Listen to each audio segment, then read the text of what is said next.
Who wins in a fight between Sasuke and Zoro? This is somewhat of a controversial topic, and if you do disagree, feel free to comment down below in the comment section and leave your opinion. To figure out how powerful these characters are, let's look at both of their best feats. When Zoro was fighting Kaido, he actually did enough damage to leave a permanent scar on Kaido, using his 9-sword style Ashura Blades drawn technique. And Kaido is someone who's around multi-continental. And Zoro was clashing with Kaido and he actually managed to get a big hit, so he's at least country level. Now for Sasuke. In his fight against Kinshiki, he was actually keeping up with him while being low on chakra. And Kinshiki is someone who's stated to be able to split worlds. So at minimum, Sasuke is planetary plus. Their durability is the same as their attack potency because AP equals durability. Now for their speed. Zoro post time skip was dodging pacifist of light speed attacks, which were a copy of Kizaru's attacks, which are light speed. So that would put Zoro at comfortably FTL. KCM Naruto was faster than the Raikage in their fight.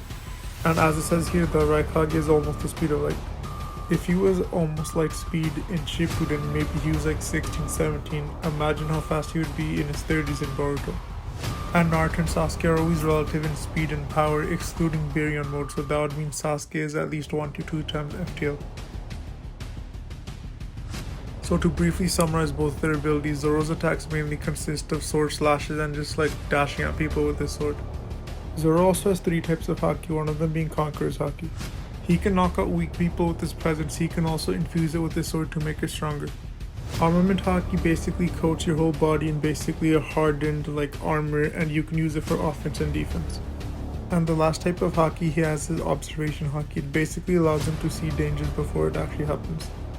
A quick summary for Sasuke's abilities. So basically his Sharingan grants him enhanced reflexes, and his Mangekyo Sharingan gives him access to Amaterasu and powerful Genjutsu.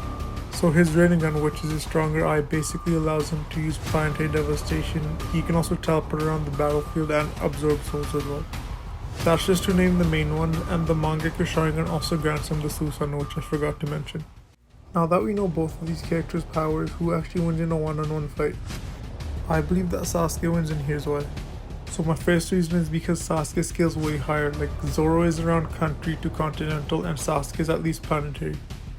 And I'm not trying to be biased when I say this, but I do believe that Sasuke can one-shot Zoro. Because when Naruto was fighting Tsuneri had an attack that was splitting the moon in half, and once that attack got too close to Naruto punched through it. Not only did he punch through it, he also one-shotted Tsuneri, who's at least like a planetary level character. And the crazy thing is, he just wrapped a bunch of chalk around his hand and one-shotted Tsuneri, and it was his base form as well. And Naruto and Sasuke are stated to be equal. So Sasuke should have enough power to one-shot Zoro. And even if Sasuke doesn't one-shot Zoro right off the bat, he can still out-hacks him. No offense to Zoro, but he's not exactly the smartest character. He does have battle IQ, but Sasuke has IQ and battle IQ. And Zoro doesn't even know what Amaterasu is. If Sasuke lands Amaterasu, it's pretty much over. And I do believe that a planetary devastation could end Zoro if that hits him as well. I don't really see a way Zoro can win, because if he does get too close to Sasuke because he is a close range fighter, then Sasuke can just use his space-time ninjutsu and just teleport away. That's my take on this, guys. I just think Sasuke out-hacks his and scales way higher, and I feel like he has an answer for every one of Zoro's attacks, but Zoro doesn't have an answer for Sasuke's attacks. Hope you guys enjoyed. Make sure to like, comment, and subscribe, and until next time, peace.